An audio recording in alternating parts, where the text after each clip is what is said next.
지난 한 주도 편안하게 주무셨습니까? 여러분의 건강을 책임집니다. TV닥터 인사이드의 곽동원입니다. 오늘은 좀 특별하게 편안하게 잘 주무셨는지로 인사를 드렸습니다. 이 인사가 아마 좀 특별하게 와닿으시는 분들이 계실 텐데요. 왜냐하면 평소에 편안하게 못 주무신 분들이 많으시거든요.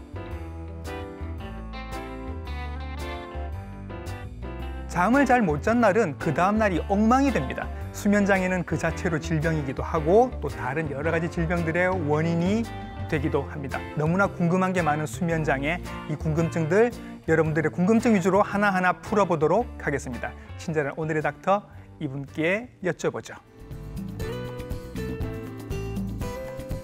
네, 스튜디오에 모셨습니다. 신경과 수면 전문의 지기환 선생님이십니다. 선생님 안녕하십니까? 예, 안녕하십니까. 부산백병원 신경과의 지기환입니다. 네, 선생님 모시고 선생님께서는 수면 장애를 전문으로 보고 계시는 신경과 전문의 선생님이십니다. 예, 오늘 맞습니다. 수면에 대한 여러 가지 궁금증들을 한번 여쭤보도록 하겠습니다.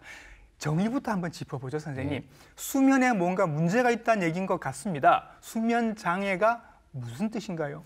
예, 수면 장애는 잠을 자면서 생기는 모든 문제를 말하죠. 네. 우리가 밤에 잠을 잘 때는 어떻게 합니까? 잠에 잘 들기가 힘들다거나 네. 아니면 중간에 자주 깬다거나 예. 나는 한 7시까지는 자고 싶은데 대여섯 시에 바로 일어나 버리는 너무 일찍 깬다거나 힘들죠. 예. 아니면 잠을 충분히 잤다고 생각하는데도 네. 많이 피곤한 이런 것들을 이제 수면 장애라고 볼 수 있는데 예. 우리가 수면 장애라고 보통 생각하면 수면의 양, 수면의 질, 그리고 리듬 이 세 가지를 봐야죠. 아, 디테일하게 보시는군요. 아, 그럼요. 수면의 양은 보통 우리가 청소년기 몇 시간입니까? 8시간에서 10시간 자라고 하는데 예. 아무도 그렇게 자는 사람이 없지 않습니까? 아침에 요새 이렇게 애들은. 두드려 깨우죠, 예, 애들을. 예. 그러니까 이제 수면의 양이 적어서 나타나는 문제가 있고요. 네. 반대로 청소년기의 기면병 같은 경우에는 수면의 양이 너무 길어지죠. 잠을 많이 자도 피곤한 경우, 예. 이런 경우가 문제가 생길 수 있고요. 네. 수면의 질은 잠을 7, 8시간을 자는 것 같은데 나는 네. 충분히 자는 것 같은데도 불구하고 여러 질병 상태로 인해서 자주 깬다거나 이런 예. 일이 생기게 되면 자고 일어나도 많이 피곤하죠. 푹 못 자는 거 예, 얘기하는 거군요. 예. 예. 그리고 또 하나 마지막은 리듬입니다. 예. 본인 생체 시계가 다 있어서 유전적으로 본인이 가장 최적인 수면 시간대가 어느 정도는 있거든요. 예. 물론 사회적인 영향을 받아서 조금 조율이 되긴 하지만 네. 그래서 어떤 사람 같은 경우에는 10시간 이상 자야 되는 사람도 있고요. 롱 슬리퍼라고 합니다. 네. 그리고 어떤 사람은 6시간 밑으로만 자야지 예. 아주 상쾌한 사람들이 있거든요. 숏 예, 예, 슬리퍼라고. 예, 예. 그리고 그 자야 되는 시간대가 나이 연령별로 약간씩 차이가 있기 때문에 본인한테 최적의 수면 시간대에 예. 충분한 양을 충분한 질로 네. 자는 게 수면에 제대로 된 수면이고요. 예. 그렇지 못한 모든 거를 수면 장애라고 할 수 있습니다. 생각보다 뭐가 많이 나올 것 같은 느낌입니다. 자, 그러면 우리가 수면의 길이, 수면의 깊이, 그리고 리듬 이런 게 문제가 생길 수 있는 여러 가지 원인들이 있을 것 같아요. 예. 어떤 원인들이 있을까요? 원인이 되게 많죠. 사실 가장 흔한 거는 뭡니까? 스트레스. 아하. 우리가 이제 걱정거리, 네. 뭐 아니면 뭐 우울증 이런 네. 것들이 있으면 잠을 못 자지 않습니까? 당연하죠. 이거는 그 자체로 이제 스트레스 호르몬, 코티졸 같은 스트레스 호르몬을 올리거든요. 그러면 코티졸이 막 올라가게 되면 뇌를 계속 깨웁니다. 네. 우리가 불면증 걸리는 잘 걸리는 사람들 보면 깨려는 경향이 되게 심한 사람들이 있거든요. 내재적으로. 그래요? 예. 근데 이제 그런 거에 덧붙여서 이제 스트레스 때문에 코티졸이 올라가게 되면 당연히 잠을 잘 못 자게 됩니다. 예. 그리고 우리 뭐 아시지 않습니까? 밤낮 막 구분 없이 일하고 일도 많고 그렇게 되니까 이제 불규칙한 수면하고 야식하고 예. 회식하고 술 마시고 뭐 네. 이런 식의 수면 환경이 제대로 위생이 제대로 되지 않아서 수면 장애가 발생하고요. 예. 또 하나는 통증 네. 아니면 병 이런 것들이죠. 본인이 갖고 있는 그런 특히나 통증이 문제가 많이 되는데 뭐 만성 관절염 있으시고 이런 그렇죠. 분들. 그러신 분들은 통증 조절이 특히 밤에 더 심해지는 경우가 있거든요. 아파서 그렇게, 깨고 아파서 깨고 하는 거. 그렇기 때문에 수면 장애가 더 예. 잘 생길 수도 있습니다. 네. 그리고 가장 흔한 거는 뭐겠습니까? 수면 질환이 있는 경우죠. 특히 예. 이제 오늘 이제 얘기를 하게 될 텐데. 그런 다양한 수면 질환들이 있으면 수면 장애를 일으키는 원인이 될 수 있습니다. 예. 어르신들께서 이제 말씀하시는 게 그런 게 있습니다. 내가 옛날엔 잘 잤다. 근데 나이 드니까 점점 깊이 못 자고 자꾸 깨는 것 같고 잠자기도 어렵고 그런 것 같다라고 말씀하시는데 이게 정상적인 변화입니까? 아니면 뭔가 문제가 있는 건가요? 두 가지 다 해당됩니다. 정상적으로도 수면의 양이 줄어듭니다. 네. 그래서 우리가 유아기 때나 소아기 때는 9시간에서 10시간, 11시간 자는 게 정상이긴 한데 예. 나이가 들면서 점점 줄어들어서 네. 특히 노인 같은 경우에는 7, 8시간 정도만 자도 충분하다고 생각하거든요. 근데 우리나라 그 정도 안 대부분의 주무시는 것 연령대는 같아요. 6시간대죠. 예. 그러니까 이제 기본적으로 나이가 들면서 수면이 필요한 양 자체도 줄어들고요. 그러면서 노년기에 들어가면 수면에 악영향을 미치는 여러 질환 상태나 이런 것들이 더 흔하게 나타나니까 당연히 수면을 잘 못 잔다라고 생각합니다. 실제로 우리가 수면의 구조 같은 걸 보면 네. 우리가 보통 불을 끄고 잠을 자려고 하지 않습니까? 네. 그러면 대부분의 사람들이 한 10분에서 15분 정도 지나면 네. 스르르 잠이 들거든요. 그렇죠. 그래서 1단계 수면, 2단계 수면, 그리고 깊은 단계의 수면들이 초반에 쭉 나오다가 지금 그림에 나오고 있네요. 예, 그렇죠. 네. 렘 수면이 계속 반복적으로 나타나는 2시간 간격으로 반복적으로 나타나는 그런 예. 게 건강한 수면의 패턴입니다. 예. 여기 그림에 보시면 예. 나이에 따른 수면 변화를 보시면 위에 게 젊은 사람들의 건강한 수면이고요. 예. 나이가 들어서 나타나는 정상적인 수면이 보면 위와 아래가 많이 틀리죠. 뭔가 그러니까 쪼개지면서 되게 바빠지는 것 같은 예, 느낌이에요. 맞습니다. 예. 그래서 전체적으로 보면 깊은 수면 단계가 줄어들고요. 예. 젊었을 때에 비해서. 예. 그리고 낮은 단계의 수면 양이 늘어납니다. 그리고 잘 보셨는데 수면이 약간 좀 위아래로 막 요동치고 하는 것들이 각성이 늘어섭니다. 그러니까 잘 깨려는 경향이 늘어지고 수면의 양 자체도 필요 양도 조금 줄어들게 됩니다. 그러니까 전체적으로는 수면 패턴이 조금 안 좋아지는 거죠. 네. 기본적으로 안 좋아지는데 거기에 병적인 다른 문제들 그리고 대부분의 수면 장애들이 나이가 들면서 늘어나거든요. 유병률이 점점 늘어나니까 그런 복합적인 이유 때문에 잠이 들면 잠자기가 예전보다 힘들다라는 것도 있고요. 리듬 자체도 앞으로 당겨집니다. 나이가 들면서. 자고 그렇죠. 일찍 일어나는. 그렇죠. 근데 이제 일찍 그러면 그렇게 생활하시면 되는데 우리 생활이 그렇게 쉽게 되지는 않지 않습니까? 예. 초저녁에 자고 이제 또 재밌는 거 있으니까 네. TV 보고 뭐 하다가 12시쯤에 다시 자려고 그러면 아이고. 이제 잠이 잘 안 오는 거죠. 예. 그리고 새벽에 일찍 깨고 남들은 다 자는데 본인만 못 자니까 이제 불편한 거고 그런 식으로 돼서 노년의 수면이 젊었을 때에 비해서 확실히 좀 힘든 거는 맞습니다. 정상적으로도 수면이 좀 안 좋아지는데 거기에다가 수면 장애들도 나이가 들수록 더 많아진다. 그래서 점점 아마 수면 장애 환자들은 제가 나중에 그래프도 보여드릴 텐데 수면 장애 환자분들이 나이가 들수록 점점 더 많아집니다. 여러분들만 지금 고통받고 계신 게 아닙니다. 자, 그러면 수면 장애 이꼴 불면증 이렇게 알고 계신 분들이 많은데 사실 그게 아니라 수면 장애 안에는 불면증은 하나의 종류일 뿐이고 엄청나게 많습니다. 표를 보시면 깜짝 놀라실 텐데 대표적으로 이런 질환들이 있습니다. 이게 우리가 수면 장애를 분류한 게 한 50년 정도밖에 안 되거든요. 그러니까 이제 여러 환자들이나 대중에게 수면 장애가 되게 낯선 질환이 맞죠. 대부분의 경우는 매우 낯섭니다. 그래서 불면 장애만 알고 있고요. 대부분의 경우는 불면 장애는 뭡니까? 잠을 자기 힘들고 중간에 자주 깨고 자도 피곤하고 이게 이제 만성적으로 3개월 이상 되면 만성 불면증이라고 하는데 만성 불면증은 실제로는 우리 인구의 한 15% 정도의 유병률이 있거든요. 생각보다 되게 많습니다. 거기다가 이제 단기 불면증을 해서 잠깐 있는 그런 장애까지 합치면 한 30-40% 정도가 되거든요. 그리고 대부분 질병 상태, 우리가 뭐 여러 가지 류마티스 질환이다 모든 다른 만성 질환을 갖고 계신 분들이 불면증이 상당히 많습니다. 그렇죠. 그래서 이제 불면 장애가 하나 있을 수 있고요. 그 다음에는 수면 호흡 장애가 있습니다. 수면 무호흡 말씀하시는 거예요. 수면 무호흡 같은 경우가 대표적인 거죠. 우리가 호흡을 하려고 그러는데 상기도가 자꾸 막히는 겁니다. 우리가 깨어 있어서 숨을 10초만, 20초만 멈추려고 해도 생각보다 되게 힘들거든요. 근데 잠이 들게 되면 뇌 피질이 잠을 자게 되고 그렇게 되면서 호흡하려는 노력이 점점 줄어드는데 기본적으로 호흡하려는 노력이 줄어드는데 상기도에 근육의 힘이 약해져서 딱 막히게 되면 예. 아무리 호흡을 하려고 해도 네. 호흡이 힘든 예. 그런 수면 무호흡 같은 예. 그런 장애들이 생기게 되는 거죠. 네. 그리고 또 과다 수면 장애라는 게 있습니다. 너무 많이 잔다. 예. 그러니까 불면증에 반대되는 개념으로 예. 잠을 충분히 자도 낮 동안에 너무 졸리고 피곤해서 네. 지속적으로 이제 부적절한 상황에 네. 잠에 빠지게 되는 기면병 같은 것들이 이제 예. 대표적인 질환이 예. 될 수 있고요. 하나하나 알아볼 거고요. 예. 사건 수면이라고 해서 밤에 일어나는 사건들을 말합니다. 쉽게 말해서. 수면 중에 뭔가 사건이 일어나나 봐요. 이상한 그러니까 이제 가장 대표적인 건 이갈이 아니면은 뭐 수면 중에 혼잣말을 한다거나 이런 잠꼬대 거에서 같은 거 얘기하시는 그렇죠. 거예요? 잠꼬대 아니면은 몽유병 네. 뭐 이런 것도 있겠지만 일부 환자에서는 렘 수면 행동 장애라고 예. 해서 좀 수면 중에 폭력적인 행동을 나타낸다거나 네.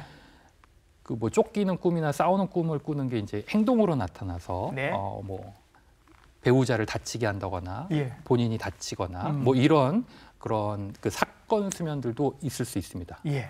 그리고 마지막으로는 수면 주기에 수면 시에 나타나는 단순 반복되는 행동들, 네. 그러니까 주기적 사지 운동 장애나 하지 불안 증후군 같은 네. 그런 것들도 수면을 아주 크게 방해하는 요인 중에 하나입니다. 야, 이게 뭐 정말 종류가 많아서 사실 오늘 요거 하나하나 지금 다 짚어보려고 하는데 일단은 깊이는 못 들어가고 맛만 보는 정도로 하도록 하겠습니다. 일단 뭐 유병률로 따져보면 나이가 드실수록 수면 장애는 점점 더 많아진다라고 예. 확인을 해주셨습니다. 아마 그래프도 나올 것 같은데 그렇게 보시면 될 것 같고요. 불면증부터 일단 한번 보도록 하죠. 전 인구의 15% 이상이 이미 앓고 있다고 말씀을 하셨습니다. 예, 맞습니다. 뭐 잠을 시작하는 게 어려우신 분도 있고 예. 시작은 겨우겨우 했는데 중간에 끊긴다는 분도 예, 있고 그런 것 같아요. 그래서 이제 대부분은 섞여 있죠. 대부분은 잠들기도 힘들고 억지로 잠에 들었는데 예. 자주 깬다. 그 다음에 다시 잠들기 힘들다가 가장 흔한 네. 유형이고요. 그래서 불면증 환자들이 생각보다 흔하고 나이도 들어서 안 그래도 수면 시간도 줄어서 막 여러 가지 통증이나 이런 것 때문에 힘든데 잠도 못 자니까 당연히 이런 문제들이 문제가 생길 수 있습니다. 예. 불면증의 문제는 한 번 생기면 잘 낫지 않는다. 이게 예. 만성적으로 간다. 그래요? 지속된다라는 게 되게 큰 문제가 되고요. 예. 그래서 대부분의 경우는 약에 의존하는 경우가 많습니다. 수면제 드시는 분들이 그렇죠. 많다고. 왜냐하면 쉽게 해결이 할 수 있으니까요. 예. 근데 걱정들 많이 하세요. 수면제 드시는 예. 분들이 이 약에 내가 인이 박히는 거 아니냐. 예. 이거 오래 먹으면 이것 때문에 치매가 온다면서 예. 이렇게 걱정하시는 분들 계시죠. 그렇죠. 그래서 사실 반은 맞고 반은 틀립니다. 그래요? 그래서 실제로 수면제를 적절하게 잘 쓰는 거는 수면의 질을 높여서 네. 수면을 되게 좋게 하는 작용이 분명히 있는데 예. 문제는 만성화해서 지속적으로 쓰게 되는 경우죠. 그러니까 약만 치료에 의존하게 되면 약에만 치료에 의존하게 되면 약에 지속적으로 노출될 수밖에 없고 네. 나이가 들면서 제트드럭이라고 하는 약들이 있습니다. 예. 우리가 흔히 쓰이는 졸피뎀 관련된 약들 최근에 뉴스에 많이 나오는데요. 네. 졸피뎀 같은 약을 쓰게 되면 수면 중 이상 행동을 일으킬 수 있고 치매와 연관성이 있다는 그래서 한 2배에서 3배 정도 올리는 연관성이 있다는 그런 그 연구들이 계속 나오고 있거든요. 예. 그래서 이제 아마 불면증 때 약 치료를 하면 치매에 걸릴 위험이 높겠다 이렇게 생각하실 수 있는데 네. 문제는 잠을 못 자면 오히려 치매 위험이 훨씬 더 높아지거든요. 예. 그것보다 훨씬 더. 예. 제대로 된 치료가 필요하고 그러기 위해서는 수면에 대한 잘못된 믿음이 없어야 됩니다. 예. 왜 그러냐면 대부분의 수면 환자랑 얘기해 보면 몇 시간 정도 주무시고 싶으세요? 그러면 젊었을 때 가장 잘 잘 때 얘기를 합니다. 예. 그러니까 나는 한 7, 8시간 잤는데 요새는 나이가 이렇게 되니까 한 5-6시간밖에 못 자겠네? 이렇게 됩니다. 그러면서 젊었을 때처럼 7, 8시간을 자고 싶어 하시는 거죠. 통잠으로 중간에 깨지 않고 내가 통잠으로 한 8시간 자고 싶어요. 이렇게 얘기하는 그게 이제 거죠. 잘못된 믿음이죠. 왜냐하면 그래요? 나이가 들면서는 수면의 필요량 자체가 좀 줄어들지 않습니까? 그래서 현실적인 치료 목표를 잡아야 되는데 이상이 너무 높고 약을 써도 거기에 충분하지 않다라고 생각하니까 자꾸 네. 불만이 들고 하하. 약에 의존하게 되는 거라서요. 그래서 우리가 불면증에는 인지행동 치료라는 게 되게 약보다 선행돼야 된다라고 얘기하거든요. 인지행동 치료는 잘못된 믿음, 수면에 대한 잘못된 상식들을 타파해서 그거를 좋게 하려는 행동으로 이어지는 치료를 말합니다. 그 선생님, 그 인지 치료 중에 그게 있다면서요. 꼭 자야 한다는 강박을 벗어나라는 얘기가 그렇죠. 있다면서요. 맞습니다. 그냥 안 자도 돼요, 이렇게 말씀하신다고 하더라고요. 맞습니다. 왜냐하면은 불면증에서의 잠은, 불면증 환자에서의 잠은 우리가 뭐라고 얘기하냐면 그 짝사랑과 같다라고 생각합니다. 아이고, 그래요? 그래서 짝사랑한테 계속 대시를 하면 할수록 멀어지잖아요. 멀어지지. 그래서 이제 잠에 대한 생각이, 잡념이 많아지면 많아질수록 오히려 잠은 벗어나게 됩니다. 도망가게 되기 때문에 잘못된 믿음 자체를 바꾸는 게 아주 가장 기본이고요. 거기에 맞춰서 행동을 해야 됩니다.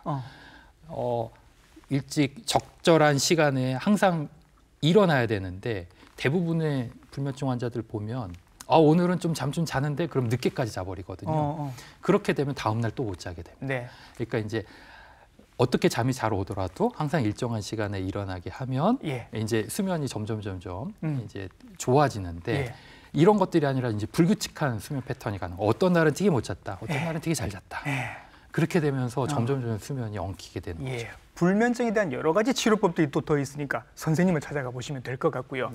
저 아까 종류를 얘기하실 때 기면증이라는 얘기가 나왔습니다. 이게 약간 희귀 질환인 것 같은데 선생님과 미리 조금 얘기를 나눠봤더니 이게 희귀 질환이 아닐 수도 있다. 생각보다 많을 수도 있다고 말씀하셨습니다. 기면증, 이게 뭔가요, 선생님? 기면증은 쉽게 말해서 졸리지 않은 상황, 졸리면 안 되는 상황에서 졸린 병입니다. 회사에서 일을 하고 있는데 자꾸 졸려요. 아니면 운전을 하는 도중에 갑자기 졸리게 되고. 큰일 나죠.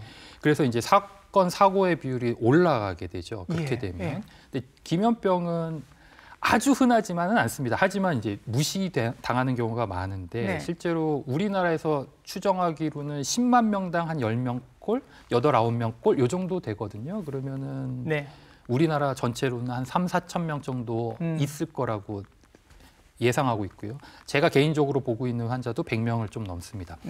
자, 그러면 생각보다 흔한 거죠. 그렇죠. 생각보다 흔한 건데 문제는 기면병은 계속 졸린 거란 말이에요. 그런데 대부분의 발생 연도가 발생하는 연령대가 10대입니다.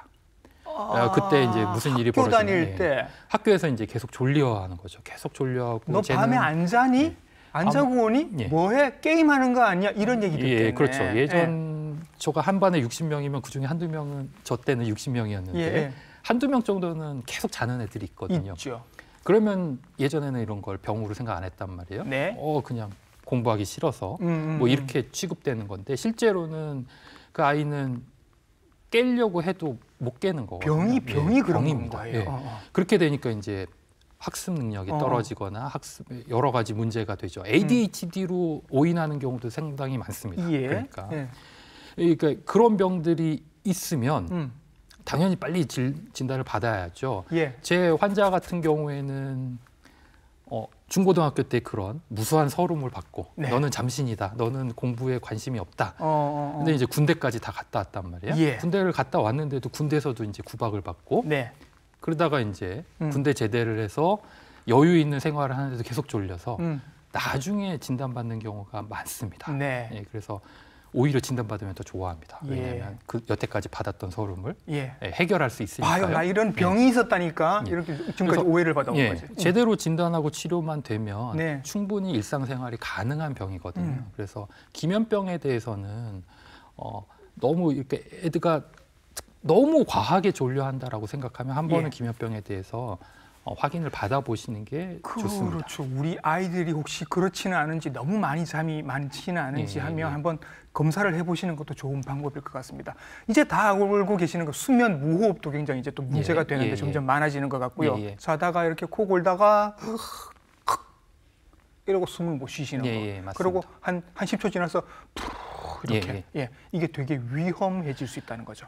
매우 위험해질 수 있습니다. 수면무호흡은 자면서 10초 이상 호흡이 끊기는 게 이제 반복적으로 나타나는 건데요. 1시간에 5번 이상 반복적으로 나타나면 그때 병이라고 합니다. 수면 무호흡 이렇게 얘기하고요. 소아 같은 경우에는 한 번만 나타나도 무호흡이라고 하지만 그래서 일단은 수면 중에 무호흡이 지속적으로 반복적으로 나타나게 되면 몸에 여러 가지 영향을 미칠 수 있죠. 왜냐하면 호흡을 잘 하다가 갑자기 호흡이 끊기게 되면 몸 안에 저산소증이 나타날 거고 네. 저산소증에 반응해서 뇌가 깰 겁니다. 뇌가 깨고 그렇게 되면 어떻게 됩니까? 몸 안에 심장이 빨리 뛰어야겠죠. 그리고 혈압이 올라갑니다. 그러면서 이제 교감신경계라고 하는 게 막 활성화돼서 심장과 혈관계 그리고 뇌에 악영향을 미치게 되거든요. 표를 보셔도 지금 나오는데 굉장히 많은 질환들의 원인이 되기도 합니다. 그래서 표를 보시게 되면 여기에 보면 어떻게 돼 있습니까? 만성적인 저산소증이 생기고 과도한 뭐 반응들이 반복적으로 나타나서 결과적으로 보게 되면 질병 중 아시면 대부분의 질병들이 다 들어가게 돼 있습니다. 예전에는 그래서 고혈압, 뇌졸중 이런 것들만 크게 이렇게 각광을 받았었는데 요새는 뇌전증, 그러니까 이제 경련성 질환이나 아니면 신경계 근육병 아니면 치매 이런 거에도 직접적인 관계가 있다고 알려지고 있어서 수면무호흡증은 상당히 많은 관심을 받아야 되는 병이고요. 왜냐하면 흔합니다. 성인 남성 같은 경우에는 10에서 20%, 여성 같은 경우에는 5에서 10% 정도 유병률이 있는데 나이가 들면 특히 폐경기 이후에는 남성과 거의 비슷해지거든요. 유병률이. 그러니까 이제 엄청나게 흔한 거죠. 그리고 나이가 들면서 여러 만성 질환들이 잘 생길 수 있는 컨디션을 만들어 버리는 거고 그렇게 돼서 적극적인 치료가 필요하고요. 치료 방법으로는 보통 3가지가 있습니다. 한 가지는 양압기 치료. 얼마 전에 산소호흡기처럼 이렇게. 맞습니다. 호흡기는 아니지만 압축된 공기를 정화해서 기도가 막히는 것을 막아주는 양압기 치료가 있고요. 그 다음에 구강에 장치가 있습니다. 그래서 아래턱을 조금 내밀어서 호흡을 유지시켜주거나 아니면 이비인후과에서 수술을 해서 상기도를 넓혀주는 그런 치료법들을 하기도 합니다. 이거 뭐 수면 무호흡은 정말 큰일이 생길 수 있기 때문에 이건 빨리빨리 치료를 받으셔야 한다는 거 한 번 더 말씀을 드리고요. 하나 더요, 선생님. 사건 수면이라는 게 있네요. 주무시는 중간에 뭔가 사건이 생기나 봅니다. 맞습니다. 우리가 수면은 2단계로 나눕니다. 수면은 하나는 렘 수면이라고 하는 단계고요. 꿈꾸는 수면이죠. 하나는 비렘 수면, 렘 수면이 아닌 수면 이렇게 2가지 단계로 나뉘거든요. 이걸 발견된 게 1950년대 처음 발견됐으니까 얼마 안 된 겁니다.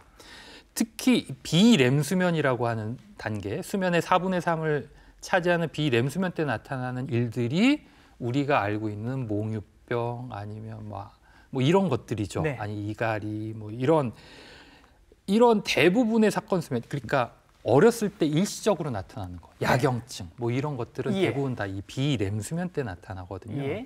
대부분의 경우는 있다가 나이가 들면서 사라집니다. 아주 간혹 이제 어른한테서도 나타나는 경우가 있지만 그런 경우에는 보통 스트레스나 뭐 이런 것 때문에 나타나고요.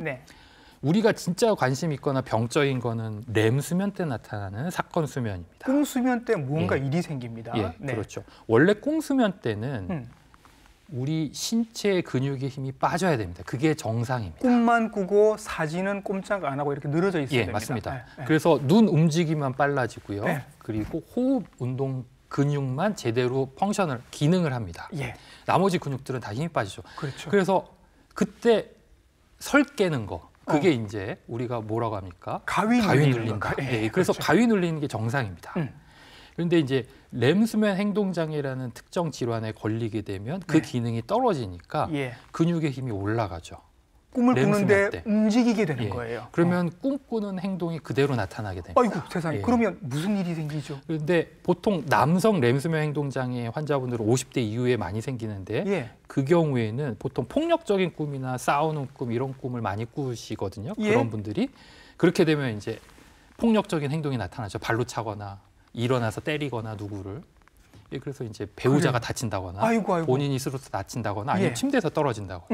제 환자 중에 일부는 그래서 침대에서 떨어져서 어깨에 탈구가 된다거나 침대에서 떨어지면서 머리를 쾅 부딪혀가지고 뇌출혈이 온다거나 이런 경우까지 있고요. 특히 외국에서는 등치 크신 분들 많지 않습니까? 외국에서는 잠을 자다가 이렇게 팔다리를 치게 되면 배우자가 아주 심각한 육체적 손상까지 있어서 있게 돼서 뭐 법적인 문제까지 가게 되는 그런 경우가 종종 있습니다. 이런 사건까지 생길 수 있다는 말씀을 해주셨고요. 이제 궁금한 거 사소한 것도 좀 여쭤보겠습니다, 선생님. 낮에 커피를 마셨는데 이것 때문에 밤에까지 잠이 안 오는 일이 생기느냐? 예, 생기죠. 저는 그런 것 같습니다. 예. 왜냐하면 커피는요. 네. 감수성이 사람들마다 다릅니다. 예. 감수성이 우리가 커피의 반감기, 우리가 커피를 마신 다음에 반이 되는 거, 그 몸에서 이제 그 대사를 일으켜서 반으로 줄어드는 게 2시간에서 12시간입니다. 상당히 큽니다. 그 범위가 되게 크죠. 그래서 감수성이 낮은 사람들, 보통은 성인 남성 같은 경우에는 감수성이 낮습니다. 카페인의 감수성이 낮으면 졸립지 않죠. 그냥 각성작용만 좀 있고 졸립지 않습니다. 그런데 12시간 가까이 될 수 있기 때문에 감수성이 큰 분들은 카페인에 크게 반응하거든요. 그러면 소량의 카페인에도 12시간 정도까지 효과가 갈 수 있는 겁니다. 그러면은 우리가 12시에 커피를 복용한다고 하더라도 자정까지 효과가 나타날 수 있는 거죠. 그러네요. 그래서 우리가 보통 WHO에서는 카페인 양을 400ml 정도 미리그램 밑으로 복용하라고 돼 있는데 대부분의 커피가 우리가 마시는 커피가 200에서 제가 찾아보니까 500까지 되는 한 잔으로도 500까지 가는 경우가 있거든요.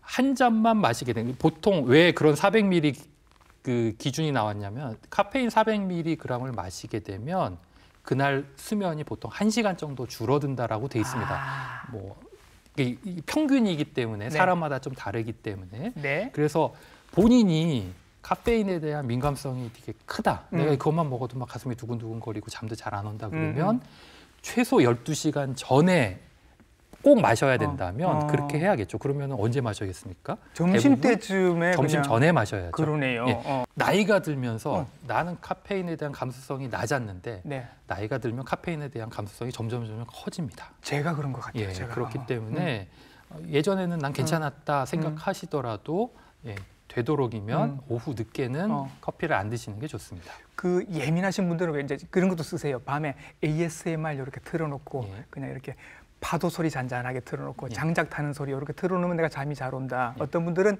캐모마일 티 드신다. 어떤 분들은 라벤더 향을 이렇게 해놓으시는 분들 계세요. 효과 있는 것들입니까?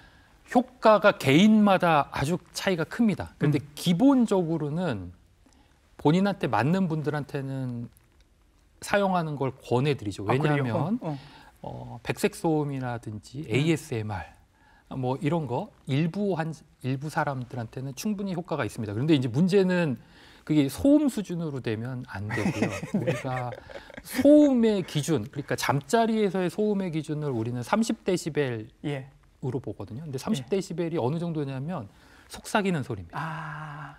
근데 그것보다 더 크게 만약 ASMR이라고 해가지고 더 크게 듣는다면 그건 분명히 소음이 돼서 수면을 방해할 수 있겠죠. 아니면은 귀에다가 아예 그냥 이렇게 끼고 주무시는 분들 있지 않습니까? 헤드폰. 귀 건강에도 좋지 않고요. 오히려 너무 크게 들려가지고 수면을 방해할 수 있습니다. 근데 라벤더나 카베마일 이런 것들은 진정작용이 있거든요. 그래서 각성을 좀 낮추는 경향은 분명히 있는데 개인차가 너무 심하기 때문에 카페인처럼 본인한테 맞는 분에 한해서 드시거나 사용하는 거를 권해드립니다. 그럼 이 모든 것들이 다 침실에서 지금 일어나는 일들이니까 선생님께서 보시기에 침실은 이렇게 정리를 해두시면 좋아요라는 말씀으로 한번 마무리를 해보도록 하겠습니다. 침실은 한마디로 말씀드리면 동굴과 같아야 됩니다. 동굴? 동굴의 특징이 어떻습니까? 어두컴컴하고 어둡고 조용하고 서늘합니다. 이 세 가지가 다 맞아야지 가장 좋은 환경이라고 볼 수 있고요. 그래서 조용한 거의 기준은 30데시벨, 35데시벨 미만으로 맞추라고 돼 있습니다. 항상. 근데 그게 생각보다 쉽지는 않거든요. 그리고 어두운 거는 그래서 잠을 잘 못 주무신다 그러면 기본적으로는 암막 커튼이 있는 게 좋고요. 암막 커튼을 하시면 도움이 될 것 같고 그러면 나머지 하나는 뭡니까? 온도죠. 네. 온도가 생각보다 서늘한 온도가 좋습니다. 그래요. 근데 서늘하다의 기준이 사람마다 조금씩 달라서 사실 외국 기준으로 보면 한 15도에서 20도 사이가 제일 좋다라고 돼 있는데 제가 보기에는 우리나라 사람들이 느끼기에는 조금 더 따뜻해야 되지 않을까? 조금 더 따뜻해야 될 것 같다라고 네, 느끼는데 그래서 대부분의 연구에 의하면 18도에서 한 20도 또는 21도 요 사이가 가장 좋다고 돼 있습니다. 예. 너무 낮으면 보통 15도 밑으로 떨어지게 되면 오히려 이제 호흡을 방해하고 아니면 혈관을 수축시켜 가지고 잠을 잘 들지 못하게 만들고요. 너무 높게 되면 뇌 각성을 올리고 렘 수면을 줄여주는 작용이 있습니다. 그래서 적절한 수면 온도가 필요한데 여기서 온도는 그냥 대기 온도입니다. 대기는 그렇게 시원한 상황에서 이제 따뜻하게 이제 덮고 주무시면 되는 거죠. 예. 네, 수면 장애 되게 궁금한 게 많았는데 선생님 덕분에 오늘 좀 많은 걸 알게 됐고 제 침실이 동굴 같지 않다는 것도 이제 알게 됐습니다. 오늘 나오셔서 수면 장애에 대해서 깔끔하게 정리를 잘 쉽게 말씀해 주셨습니다. 신경과 전문의 지기환 선생님과 함께했습니다. 선생님 수고 많으셨습니다. 네, 감사합니다.